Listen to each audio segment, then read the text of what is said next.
সুইডেনে এক ব্যক্তি প্রকাশ্যে কোরআন পড়িয়ে অবমাননা করেছিল, তাকে গুলি করে হত্যা করা হয়েছে। কোরআন অবমাননার শাস্তি কী হওয়া উচিত এবং তা বাস্তবায়নের পদ্ধতি কী? কোরআন কারীম অবমাননা করলে ইসলামিক বিচার ব্যবস্থা থাকলে অবশ্যই তার চরম শাস্তির বিধান তার জন্য রয়েছে। কিন্তু যদি কোনো ব্যক্তি সে অমুসলিম হয় এবং এ ধরনের ঘটনা ঘটায়, তো সেক্ষেত্রে মুসলমানদের জন্য সেখানে শরীয়ত আইন না থাকলে আইন হাতে তুলে নেওয়ার সুযোগ আসলে থাকে না।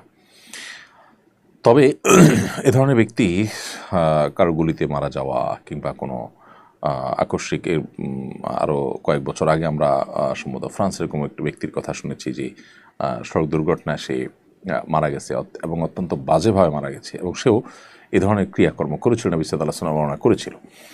তো এগুলো তাদের প্রাপ্য, দুনিয়াতে আল্লাহ তাআলা খুব কিঞ্চিতই আমাদেরকে দেখান। এর আসল প্রাপ্য, আসল শাস্তি তো জাহান্নামে হবে। আল্লাহ তাআলা আমাদেরকে রক্ষা করুন সেসব থেকে।